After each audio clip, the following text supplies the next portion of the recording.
はそろそろお時間になりました。始めましょうか。そうですね。はい。では、お時間になったので始めさせていただきます。皆様、こんにちは。こんにちは。今日はですね、ホテレスタロウェビナーということで、我々、私、太田パブリケーションズの岩本と申します。今日はよろしくお願いいたします。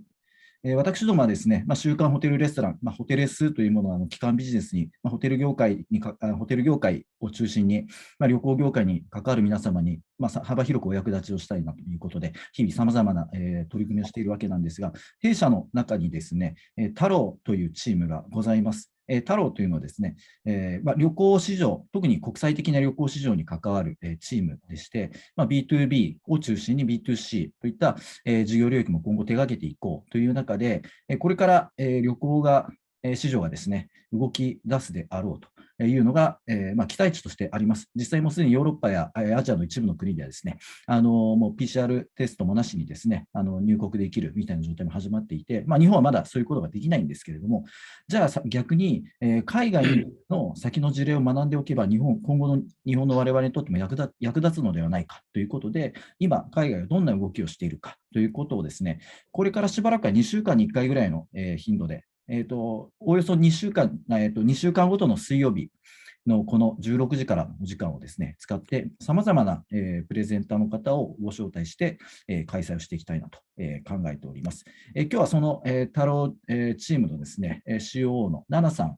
がですね、これから引き継いでいただいて進めていただきます。ナナさん、よろしくお願いします。ありがとうございます。一瞬、岩本さん、すいません。画面で皆さんの顔が見えるようにしていただけますか？これはウェビナー形式はできないです。わかりました。失礼いたしました。では、私、今ご紹介にあがりました、太郎の金の七重と申します。よろしくお願いいたします。ごめんなさい。太郎の方はいろいろメディア、このような形で、メディアとコミュニケーション、マーケティング、PR などもさせていただいてますので、この横のつながりを、いろんな方たちをこれからご紹介していきたいと思います。で、私、そういう形から、太郎の COO も務めさせていただいているんですけれども、その他にチーフエディターを務めさせていただいております。で、本日、うちの、太郎のもう一人、浜本の方もご紹介させていただきます。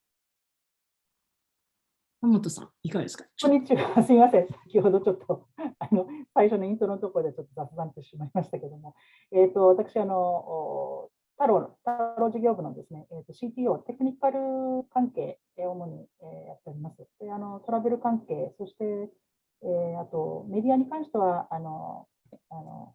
一緒に、企業と一緒にですね、記事等の取材とか、そういったところもサポートしております。よろしくお願いいたします。Okay, and Andrew, would you like to introduce yourself a bit? Can you hear me okay? Yeah. 皆様、こんにちは。本日はお時間をいただき、誠にありがとうございます。私はKATANAのダイレクターのアンドルー・サッカーです。私は香港で生まれました。そして日本と英国に地を引くことを誇りに思っています。私は少年時代に神戸と東京に住んでいましたが、幼い頃から英国の寄宿学校で教育を受け、その後30年間日本語は話さずにロンドンを拠点に過ごしました。その間、家族はアジアに住んでいました。父は火星航空で働いていました。残念ながら、私の日本語はこのプレゼンテーションを提供するのに十分ではないことです。私の目的は日本の文化と母国語を学び、子どもたちが彼らの遺産を受け継ぐことと日本でもっと多くの時間を過ごすことです。それまでは英語で続けていくことをご了承ください。Thank you for indulging me. Let me please briefly introduce ourselves. We are an independent creative agency and a brand consultancy working in London, Beijing, and Tokyo. Personally, I have been working as a creative brand strategist for about 20 years now. starting KATANA London in 2004, followed by KATANA Beijing in 2009. In 2019, our focus turned to Japan, and after a good start, we, like everyone else in the world, was derailed by COVID. So we're an independent creative agency. We specialize in high-end hospitality and lifestyle brands, and we work with owners to create and launch new brands. We develop existing brands, such as expanding to new markets like China, or creating new product lines to better serve our brand customers. And as you can see, a lot of our work is around F&B and hospitality. Our first client, in fact, was Rocco Forte Collection many years ago. We have teams based in London since 2004, in Beijing, and partners in Tokyo. And we've been lucky enough to work with some of the best brands in the industry in various capacities, from branding and communications to digital and social media, advertising, experience and strategy. And if you want to see more of our work, you can just scan the QR code and that will take you to our website. Our services include advertising, branding, which is creating new brands and growing existing brands, creating and executing campaigns, creating content, both copy and visual, from photography to film, designing and developing digital media platforms, creating brand experiences and innovative ideas for brands to try and stay ahead of the curve. We've also developed partnerships for brands for their mutual benefit, and we manage social media channels from content to customers on behalf of our clients. And this is all underpinned by a strong strategic offer, which informs our work. So we're small and independent, but we are able to provide a full service to our clients. But anyway, enough about us. So some clever person said, travel is the only thing you buy that makes you richer. It's uncredited, but quite true, I think. So let's see what's happening in the luxury travel sector today. So here's a popular question. Has the global pandemic changed the way we travel forever? Well, perhaps it has. Or perhaps it just accelerated us along a trajectory, a path that we were already traveling. We don't know for certain, and time will tell. So what do we know? We know a global industry worth 6.9 trillion pounds, that's I guess $8 million, $9 trillion, and employing 334 million people simply stopped. And when people stopped moving for extended periods, they were forced to take a long look at themselves, the world, and confront the very nature of their lives, whether they wanted to or not. And this inevitably led to some profound realizations individually and in certain segments of society collectively.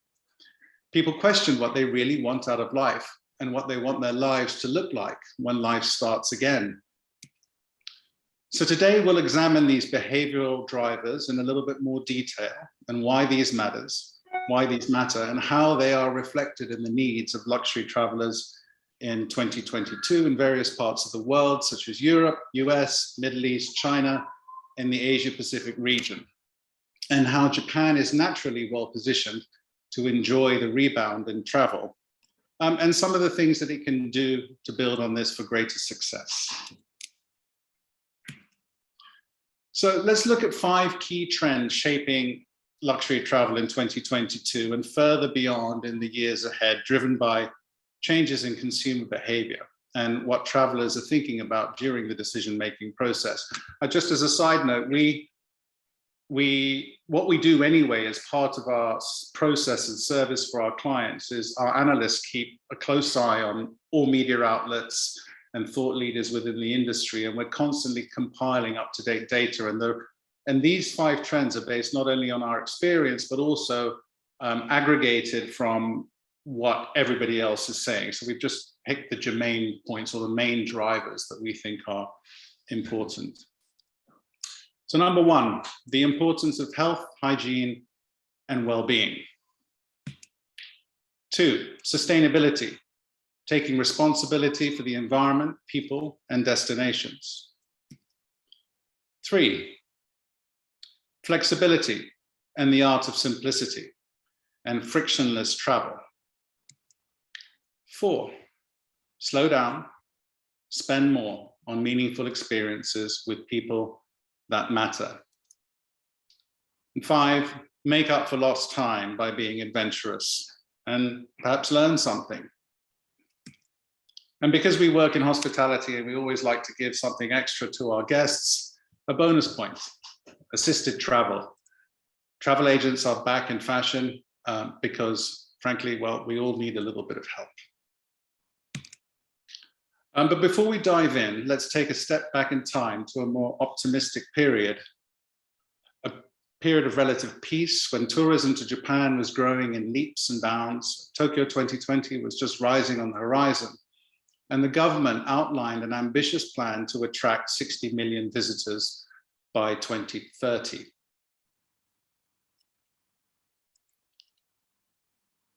So let's look at the hierarchy of luxury travel needs. This is adapted from Maslow's hierarchy of needs, which models the 5 tiers of human needs, where needs in the lower tiers have to be satisfied before individuals can attend to the needs higher up.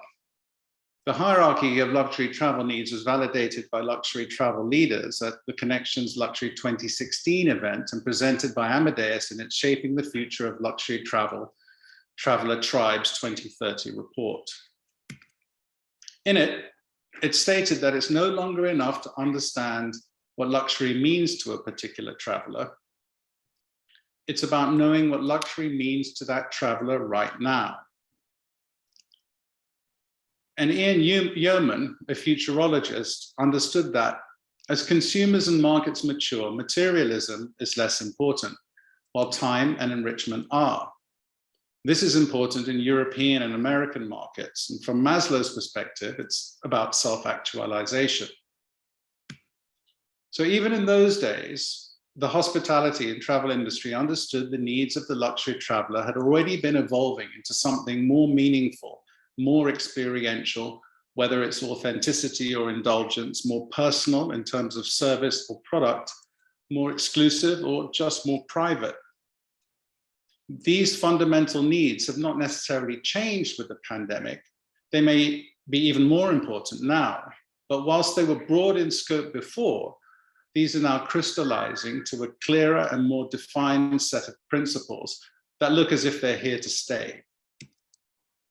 With rising vaccination rates and vaccines that work, and with Omicron being considered a milder and less lethal variant, travelers are again looking beyond their home region and want to explore the world again. Expedia's Q4 2021 Travel Trends Recovery Report confirms the consistent demand for long-haul destination. Travelers will continue to adapt their travel behaviors and preferences as the landscape changes.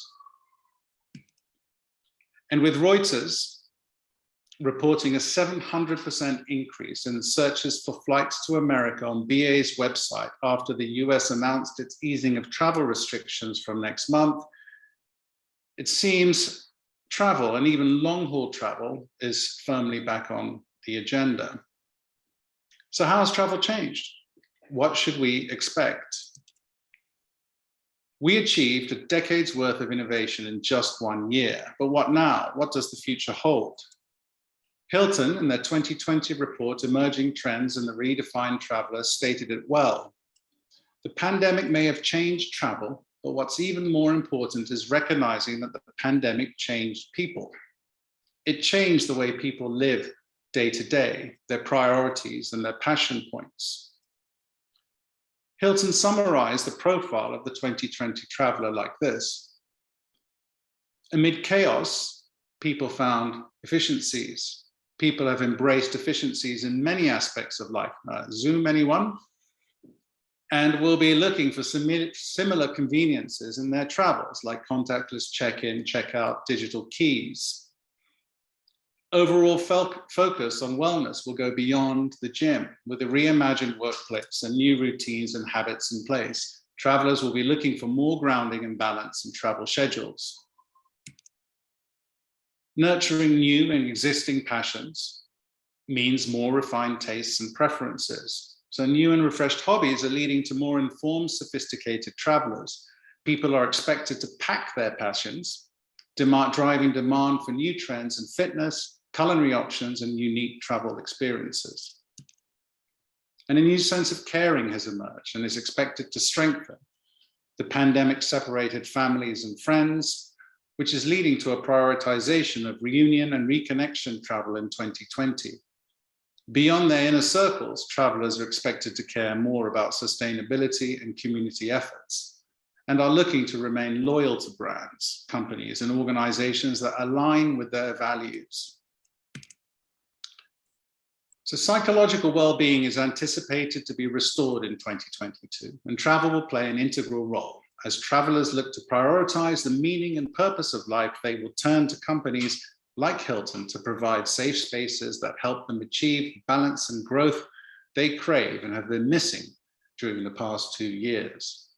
The traveler may have changed, but the benefit of travel remains the same: increased emotional health and wellness. And after a tough 2 years, I think we all agree that's something we all need. So let's look at our 5 key trends in a bit more detail. 1, the importance of health and body and well-being, health and well-being in mind as well as body, excuse me. As we head into a new way of living, wellness focus spans beyond the gym and exercise, and there'll be a continued emphasis on holistic wellness and transformational travel. International travelers are looking to spend more on traveling for well-being and favoring nature destinations after too much time stuck at home. Accor's Northern Europe Travel Trends Report tells us that the recuperative role travel plays in our lives was clearly demonstrated by the 67% of those surveyed by Accor who felt being somewhere different enables me to clear my head and restore some order in my life, while 66% agreed that one of my biggest priorities when going on holiday is boosting my mental well-being and leaving my stresses behind. And this isn't restricted just to terra firma, to land, but relevant to the entire travel journey. Delta Airlines, for example, plans to offer custom Peloton relaxation, meditation, and stretching classes on planes. And they announced in November that the partnership aims to help passengers relax on their flights with sessions lasting 5 to 20 minutes taught by some of the fitness apps' popular instructors. That should be interesting to see on a plane. And not to be outdone, Singapore Airlines announced a new partnership with Golden Door, bringing the top spa resorts wellness retreat experience to the skies. From January 2022, flyers aboard the Los Angeles to Singapore route can view relaxing in-flight meditation videos, take exercise courses, choose from new gourmet menus, and even participate in sleep education courses during their 17-hour flight. Golden Door's goal, according to their COO, Kathy Van Ness, is to affect every single person inside that plane in a positive way. Our view: while luxury hospitality brands traditionally cater to all these needs, whether through gym facilities, healthy eating options, or wellness experience, these ideas can be taken much further, bearing in mind the evolved behavioral drivers outlined in this and other sections to follow. For example, by improved programming, the software on arrival and during the stay, better use of technology, personalization, local community integration, mental well-being, and so on and so forth. 2, sustainability and taking responsibility. Travelers' growing preference and awareness for responsible and sustainable travel is set to continue, increasing in 2022. Expedia tells us that 59% of consumers remain willing to pay more for sustainable travel options, while half will take over-tourism into account when selecting a vacation destination. Green mapping, as coined by Wunderman Thompson in their Future 100 report, is one such strand, and one that sees eco-conscious travelers opting for planet-first options and looking to brands for sustainable choices. Some examples of these are Google's worldwide flight searches now come with emissions estimates, while hotel listings now feature sustainability credentials and eco certifications. Small Luxury Hotels of the World launched its new Considerate collection in October 2021. Working with the Global Sustainable Tourism Council, the brand has selected the hotels in the collection for their exceptional commitment to sustainability, such as increasing local biodiversity or improving the well-being of local communities. And for upscale US travelers, Wild Nectar Immersive Travel Collection launched in autumn 2021 with the goal of providing environmentally positive, luxurious trips. It's created a unique eco score to aid destination decision-making based on factors like conservation, emissions, and the betterment of local communities. So you can see a pattern emerging. Transportation accounts for 24% of direct global CO2 emissions from fuel combustion, according to the International Energy Agency's Tracking Transport 2020 report. So growing awareness of this impact is leading travel companies to redesign their offerings with more planet-first options.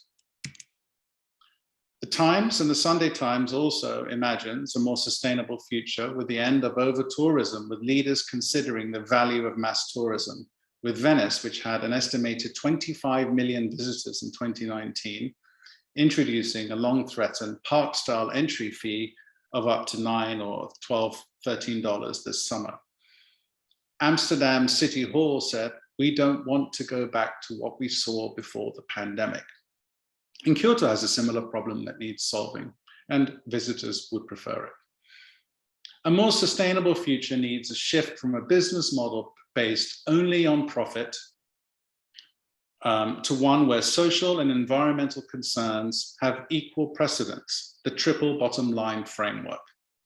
The hiatus formed by the pandemic has given everyone the opportunity to consider their direction, but COP26 and the resulting Glasgow Declaration last year has really underscored the urgency. So a more sustainable, our view is, a more sustainable, I think I've just read that bit.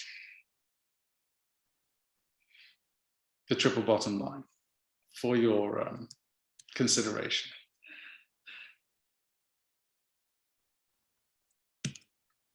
Our view, brands should actively seek to improve their sustainability to attract the increasingly growing group of eco-conscious tourists. Not only will this speak to purpose-driven travelers, but it will also help reduce choice fatigue. Sustainability should extend beyond reducing the refreshing of bed linen to more tangible actions across the whole guest experience journey. And for example, a commitment to future net zero operations, visible support of local communities they inhabit.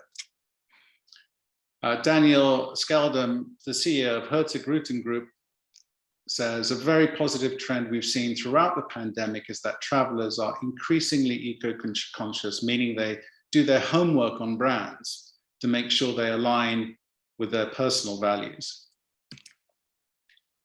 And Accord's report tells us that most of these planning to take to travel, looking at flexibility in the art of simplicity and frictionless travel now. Accord's Northern European Travel Trends report tells us that most of these planning to travel are waiting to book trips until close to their travel dates to ensure they have the latest information on travel policies and spikes in infection rates at their destinations. Booking flexibility and high sanitary standards, of course, top the list of what Europeans expect as a must-have in 2022 and beyond.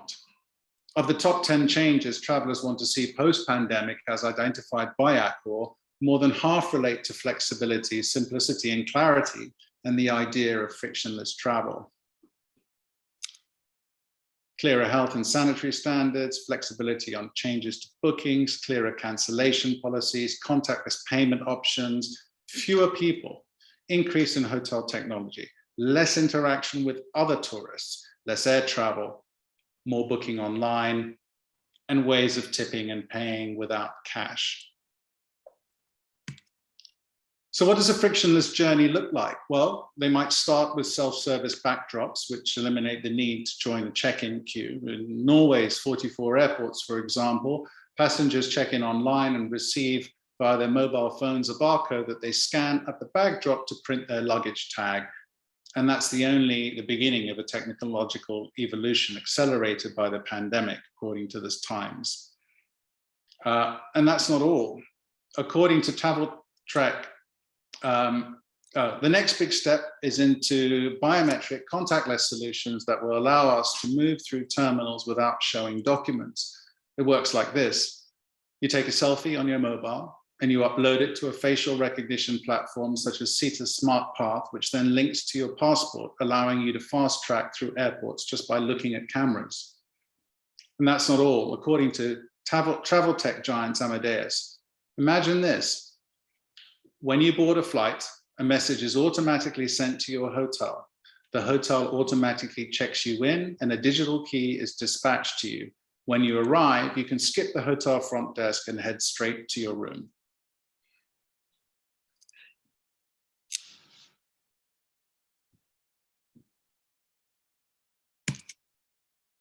At this point, midway through our points, let's take a quick detour to a case study for One and Only. This is our work that looks at some of these ideas in practice with One and Only in China.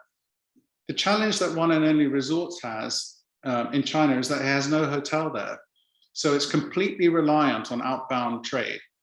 And when we started, it had virtually no brand recognition in the country. A similar situation, we think, for many Japanese hotel brands outside of Japan.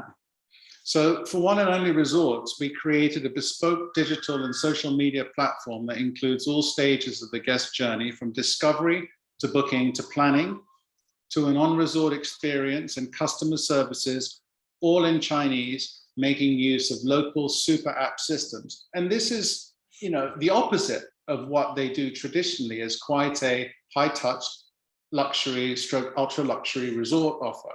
They embrace digital as a way to add convenience and this idea of frictionless travel to the needs of their growing number of guests from China. One of the things we did was a mini program, and that sits within the WeChat, the social media super app ecosystem. And what we did was to try and recreate the physical brand experience and put it in the hands and the pockets of would-be travelers, which allows them to discover destinations, browse rooms, amenities, interviews with local people, flora, the fauna, the food, activities, and then book them directly with the resort or from their phone, wherever they happen to be in the world. We create interactive games to drive our community, to give them light relief from months locked down at home and inspiring their dreams of travel again. And we created campaigns like this world's first digital advent calendar for WeChat, which over a 30-day period, people could unlock content and games and prizes. And the results, I think, speak for themselves. 3 to 4 million impressions, 276% increase in followers, and so on and so forth. We work very hard to create all kinds of brand partnerships to leverage communities of like-minded customers to build ours. So because One and Only wasn't known very well, we work with other famous brands, like Paul Smith, like Globetrotter, like Emirates, to try and then leverage those communities and bring them into the One and Only community as well. And then we created a WeChat activity calendar. So right within the WeChat ecosystem through the One and Only channel, would-be visitors can see what's happening at any resort in China every week, updated, and they can book it directly from their social media and ask questions of the concierge. And then it also functions as a communications device between local hotels' front desks and the guests, without the hotels having to have permanent and expensive Chinese guest liaisons in purpose. This could all be run through a central location on a 24/7 basis as well. And of course, no hotel marketing or communications will be complete without the dreaded influencer activation. But we've had a lot of fun with this over the years. And a travel blogger, in fact, recently wrote again about her personal experiences at Emirates' one and only Wogan Valley, recapping her stargazing experience and looking forward to travel again. And she paid for this trip out of her own pocket. So when a KOL not only pays for her own trip, but writes about it twice, reminiscing, we know that our brand must be doing something right. And a snapshot of our achievements over a couple of year period just before the pandemic, 2017 to 2019, and the work that was done to try and grow the community and to build the brand awareness in the world's biggest outbound travel market. Right, back to the key trends. Number 4, slow down, spend more on meaningful experiences with people that matter. So Accor once again reveals that people intend to spend 39% on travel and 39% more on travel than they did in 2019, with plans for 3 to 4 trips a year. More than 2/3 of Americans, according to Expedia, 68% are planning to go big on their next trip, and many are looking at far-flung international destinations in Europe and Asia. 41% of the respondents are seeking excitement and exhilaration and the feeling that they have made the most out of their trip. The study also found that 40% of US travelers are more willing to treat themselves and spend money on their next trip, from indulging in luxurious experiences to upgrading rooms or flights to visiting a bucket list destination like Japan. 2022 will all be about splurging on the things that make a trip go from good to great. How we travel, and for whatever reason, however, will most certainly be slower and longer. And after a stop-start year for everyone, Forbes agrees that there is more interest in traveling less, but taking more time out when you do. And Skift, the travel intelligence platform, takes this further. The world is on the move, aided by digitization, remote work, and fierce competition for skilled labor, all of which presents enormous growth opportunities for the travel industry. McKinsey tells us that satisfaction and uniqueness are becoming increasingly important in making travel choices. Loyalty is now formed around good experiences, unique offerings, or services that make the trip memorable or more convenient instead of being driven purely by points or discounts. And actually, Brian Chesky, the CEO of Airbnb, I think lives now traveling from one Airbnb to the other. Great PR, but also, I think, a lifestyle choice. So our view, hotels and destinations should work on providing more purpose-driven itinerary, with unique cultural experiences for travelers to treat themselves to, that allow themselves to immerse themselves in local community, give back, or learn something new, particularly for the children, and in some cases, stay longer, more easily, combining work and leisure for extended periods of time.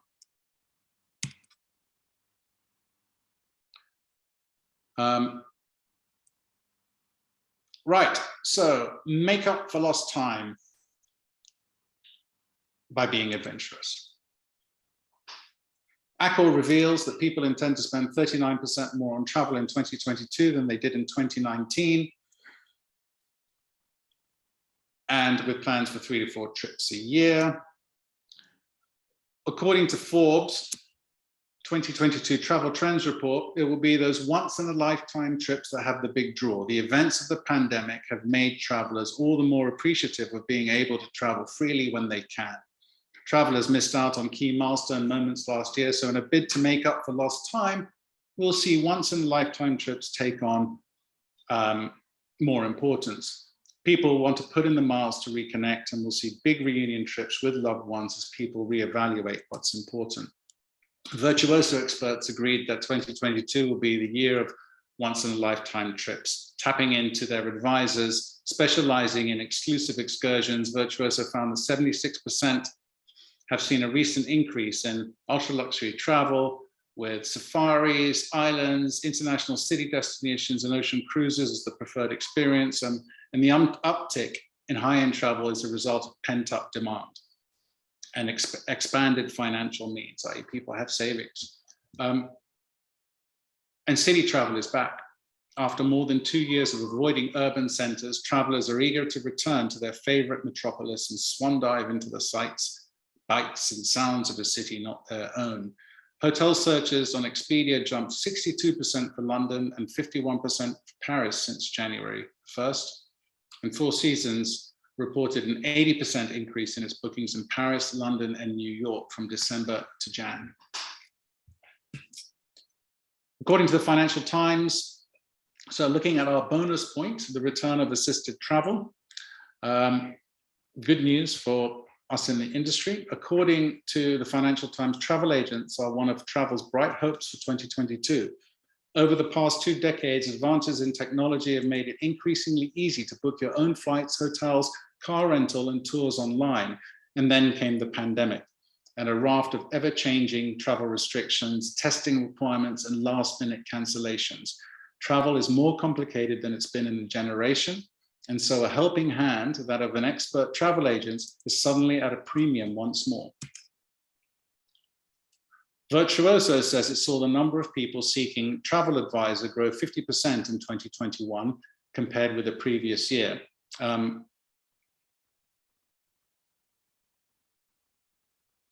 And Steps Travel reports seeing the proportion of new clients rise over the past 6 months to 65% of all inquiries. And clients want to speak with someone to help them navigate the ever-changing confusion of rules.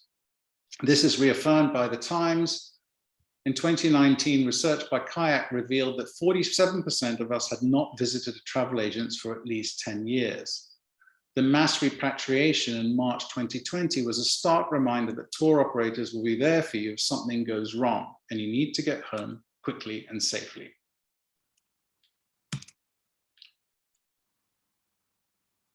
So let's look at the Japan advantage. Japan and Australia, as a matter of fact, ranked highly for destination competitiveness before the pandemic. They both mounted strong responses to COVID-19, but others reported even fewer cases. In theory, this could nudge tourists towards those other Asia-Pacific destinations, such as Vietnam and Thailand, that have had very few cases by global comparison. Health and safety could drive travel bookings after the pandemic. The quality of the health response during the pandemic could impact a destination's competitiveness. On the other hand, when compared to other countries in the world, Japan has been successful in controlling the pandemic, but they also have a long history as top destinations given their cultural and natural assets. By marketing themselves as health aware, given their strong underlying health and hygiene infrastructure, as well as destinations offering unique cultural and nature-related experience, they'll likely retain their competitive edge. The Development Bank of Japan and the Japan Travel Bureau Foundation conducted an online survey in June of would-be travelers in 12 countries to gauge how the coronavirus is affecting tourism. And when asked about travel intentions to travel abroad after the pandemic, 82% of respondents expressed a desire to head overseas. Japan topped the list of post-corona travel destinations, with 46% of people saying they wanted to visit.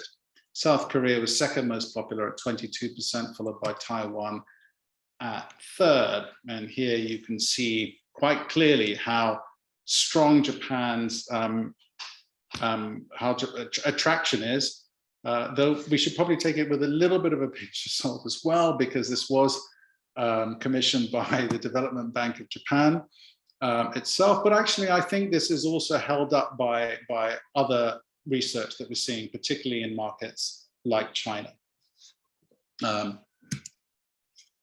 When we're looking at Europe, Western visitors and where they want to go most, survey participants who chose Japan pointed to a number of factors in their decision. Leading the list was the quality of food in Japan at 43%, followed by those having visited at least once before for 30% and wanting to come back. Cleanliness at 36%, high degree of public safety at 33%. But Japan received low marks as a foreign language friendly country. I don't think this is new news, but it's certainly something that we can work to correct through the use and adaptation of technology, for example. And few respondents are aware of the low number of COVID-19 cases compared to other popular tourist destinations. For those wanting to go to Japan, 47% chose Tokyo as the place they wanted to most visit, and Hokkaido was the second most popular destination, followed by Kansai. Yokohama and Hakone that are near Tokyo also ranked high.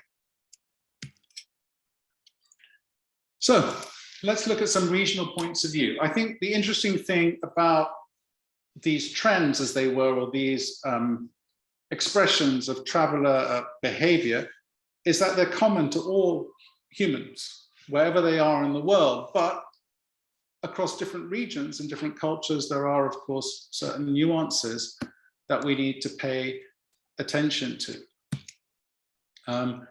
In North America and the US, the focus really is on fun and relaxing and finding happiness and escaping stress. They want to spend time with loved ones, enjoying nature, going to new places and getting away from the crowds. They value scenic beauty, warm weather, outdoor activities, road trips, national parks, cuisine, and food experiences. Middle East and North Africa, this was interesting and unexpected in our research. We thought that business travel was going to be more or less dead, at least for the foreseeable future, but not in the Middle East. According to the World Travel and Tourism Council report published this year, Middle East spending is set to rise by 49% on business, much stronger than leisure. And in terms of business travel, the report ranks the Middle East first, followed by Europe and Africa, Asia Pacific, and the Americas last. So there's a growing opportunity to entice business travelers and to add who also might want to add a leisure portion to their business trip or some remote working. And they're traveling more as couples and families, which never used to be the case. So how to cater the needs of these specific groups of individuals would be key to attracting these customers. And this is where, even though our communications might be driven by those underlying changes in behavior and trends for each market, we then have to adjust our communications, of course, based on the regional nuances. The UAE remains one of the most COVID secure countries, so this is really, really important to them, high standards of hygiene and safety the safety of their trips at every stage, which of course Japan is well placed to offer. So looking at the UK and Europe, travelers are spending about 20% more on packages compared to pre-pandemic levels. And there's been a growth in disposable income from travelers eating out and traveling less than before, and many have saved up for luxury accommodations and experiences. The European Travel Commission highlights that Europeans with short-term travel plans exhibit a stronger preference for nature-based or coastal destinations. Right, Asia Pacific. According to American Express research, 87% of respondents in India and 68% in Australia are interested in taking extended trips to experience new destinations. 70% are interested in cultural immersion, 43% in entertainment events, 38% in cultural events. In Asia Pacific, nature-related attractions, bookings on Ctrip, which is China's largest OTA, have been on the rise since 2019 anyway, but this has been supported by an upswelling of national park ticket bookings on the platform between 2020 and 2021. Nature-related attractions increased by 66% compared to 2019, and by 260% compared to the first half of 2020. Right, I think we're going to do a little bit of a short focus on China's Tourism Academy. I think we're almost there. I'm very conscious of the time, so I'll wrap this up after this rather than go into things that we can do digitally now, because a lot of these things are big infrastructural changes and commitments that the industry will have to take. But again, as I said, we will be sharing this report in full in a digestible, consumable format via PDF. And everything that we've missed here will be available later on. But China is an important market. It's right on your doorstep.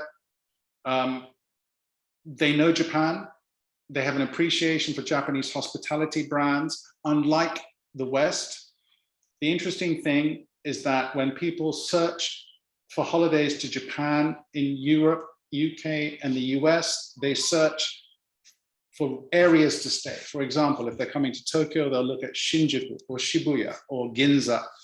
That's the discussion online. That's what they're talking about. And the recommendations are whereabouts in Tokyo you should stay as your base. And then the hotels they choose are almost secondary to that based on the area they want to stay. And inevitably, they tend to lean towards Western brands that they know and that they recognize.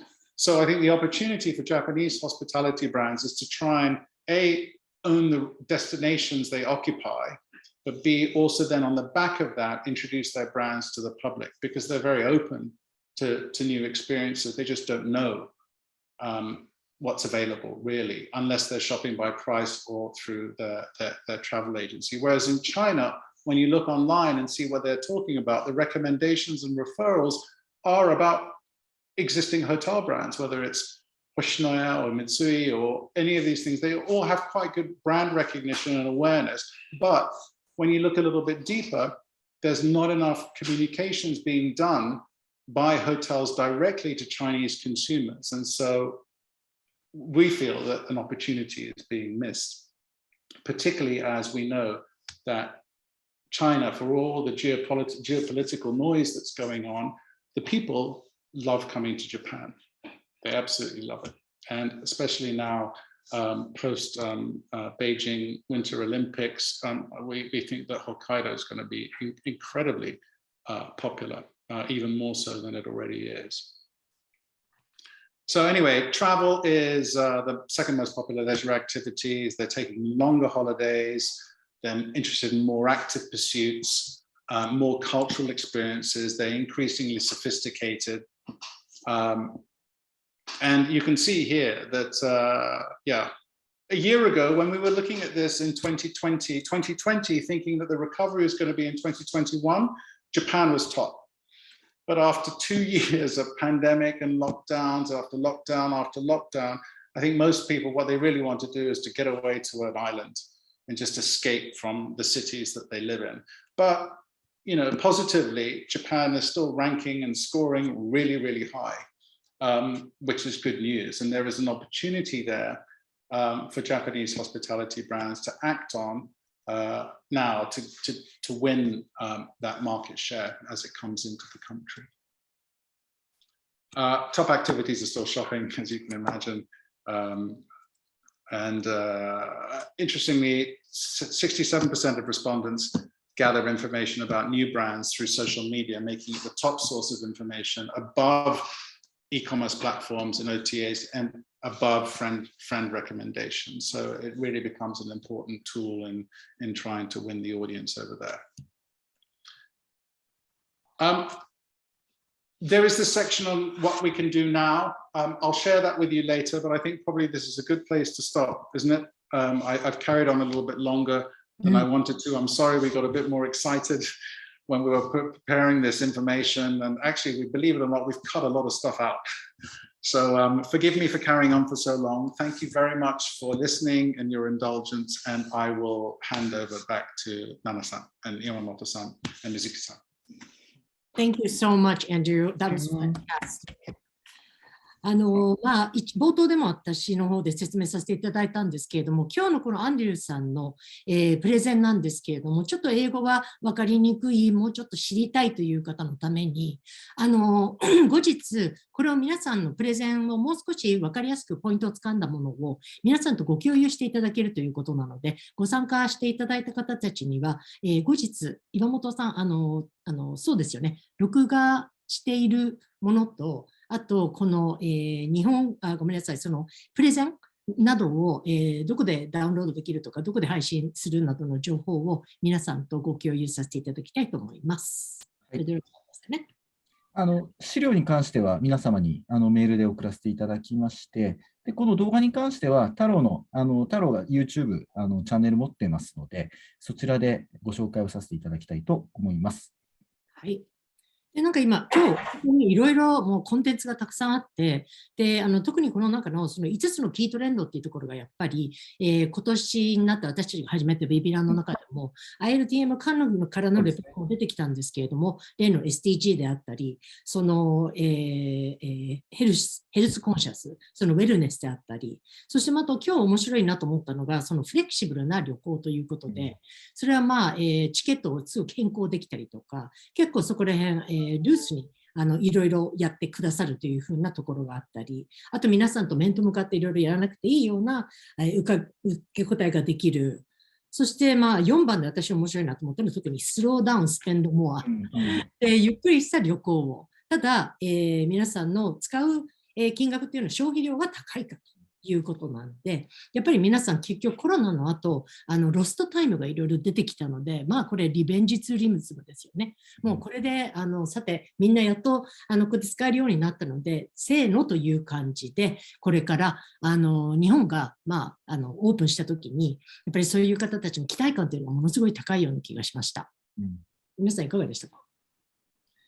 そうですね、その皆さん、いろいろ聞かせていただくと、はい。なんか、まだピンときてないんですけど、同じスローダウンで、スペンドモアで、本当にそのどんどん滞在期間が長くなって、お金をもっと使うようになるっていうのを共通言語のようにおっしゃるので、これやっぱり一つのトレンドなのかなと思いました。逆に言うと、もしかしたら、施設側というか、提供する側が、ちゃんと長い滞在に応えられるコンテンツがないといけないのかななんていうところも感じてはいました。はい。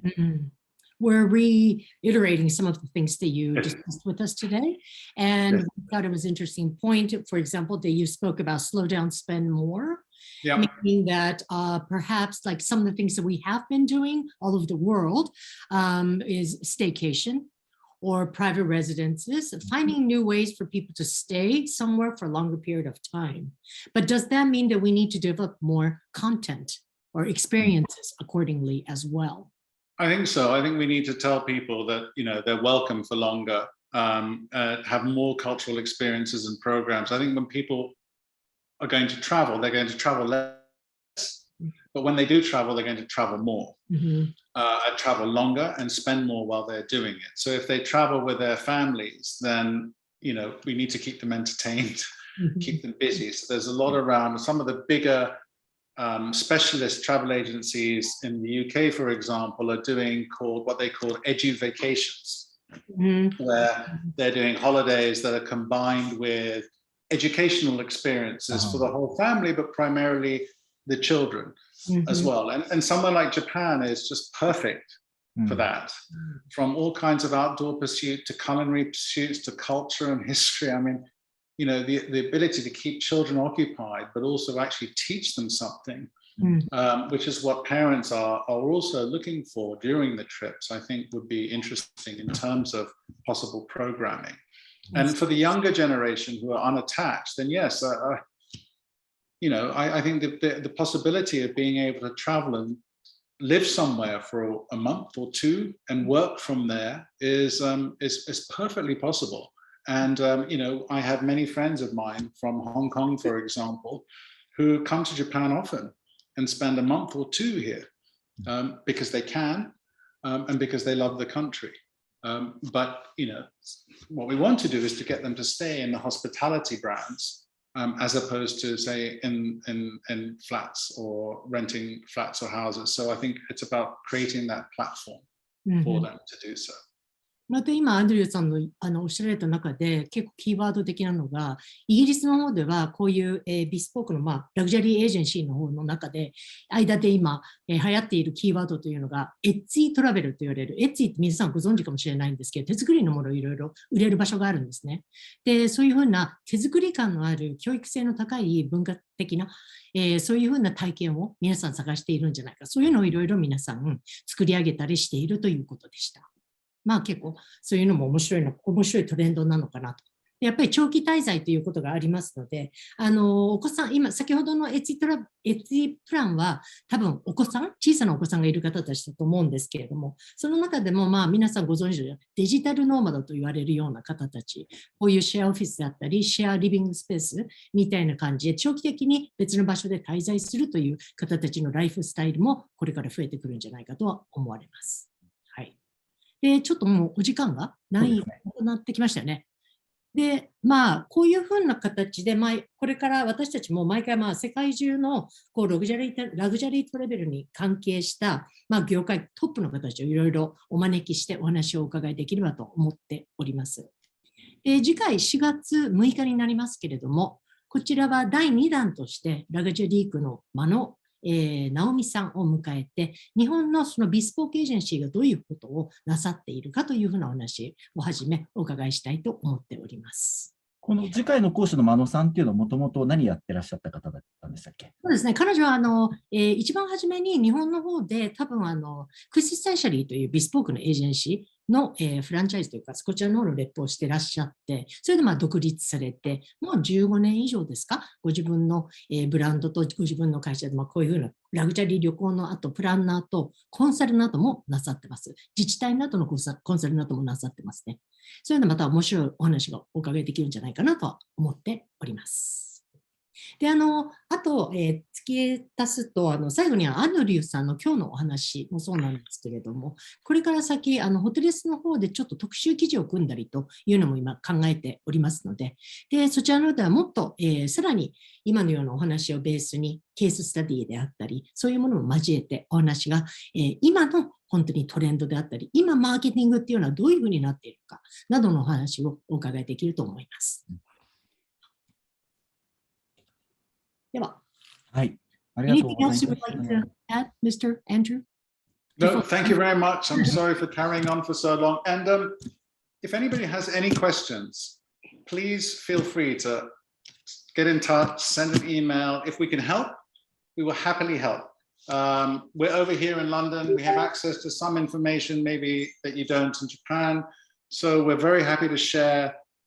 It's not going to cost anybody anything. And we'll be very happy to do it on a friendly basis. So please do reach out. And in terms of the articles, if I can mention that, if you have anything that you want us to research and look at for you, just please let Iwamoto-san and Nana-san know, and they'll pass it on to us, and we'll do our best to accommodate your requests.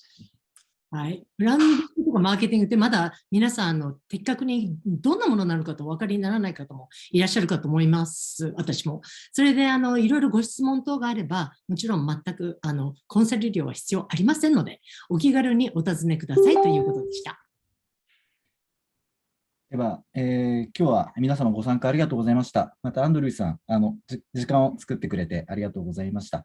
また太郎チームとして、そして私たちホテレスですね、皆様にいろいろな角度から情報提供をさせていただきたいなと思っておりますので、これからもよろしくお願いいたします。今日は皆様お時間ありがとうございました。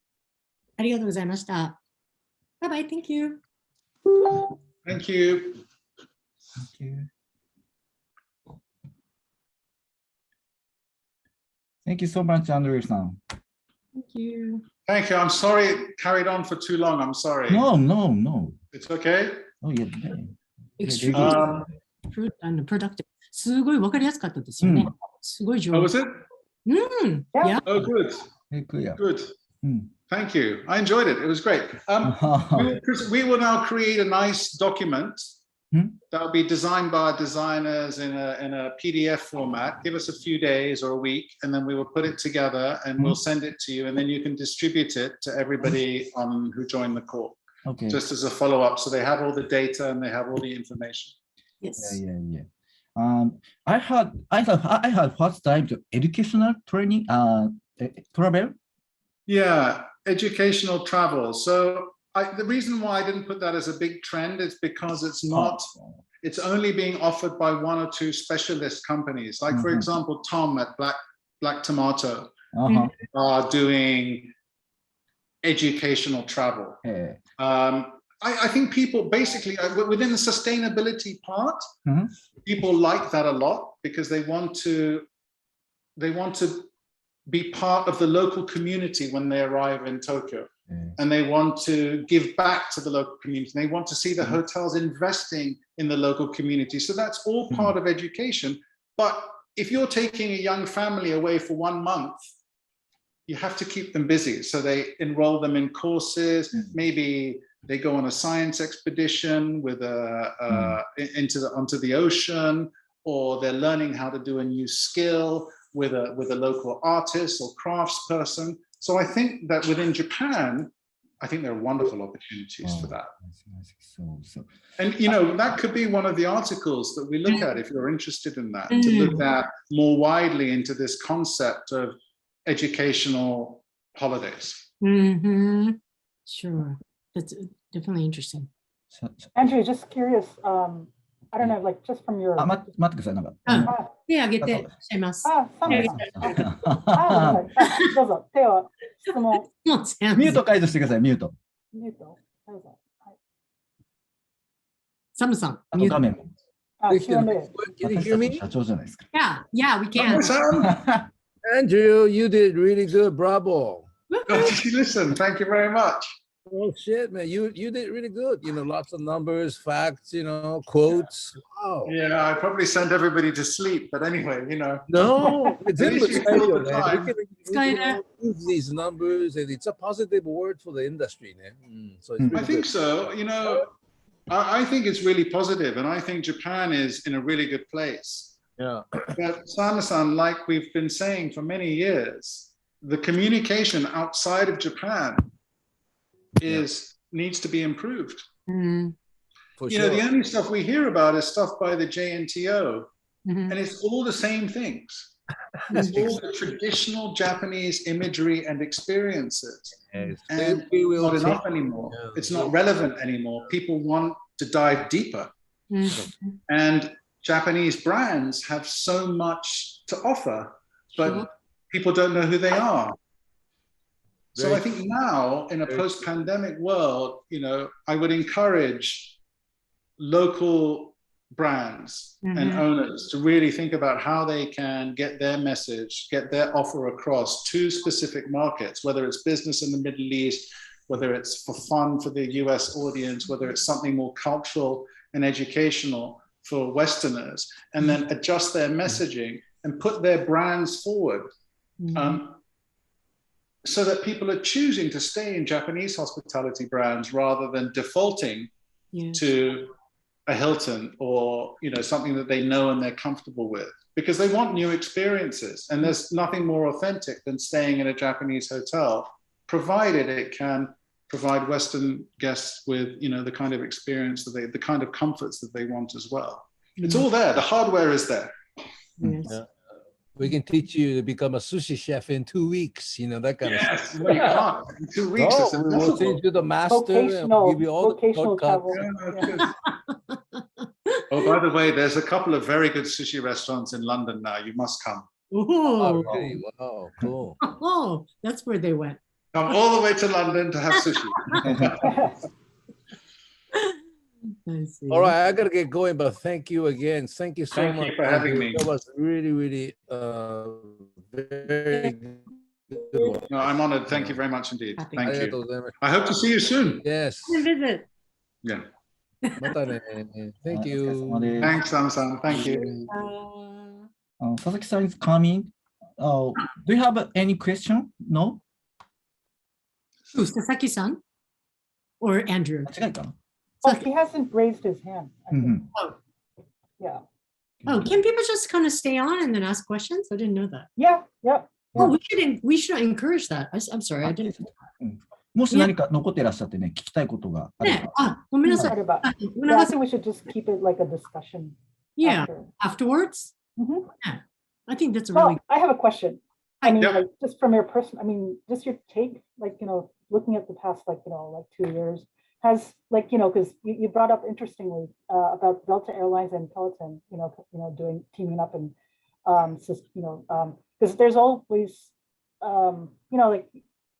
there's always a question. It's like, okay, after the stay-home businesses, what are they going to do? Where are they going to go after COVID?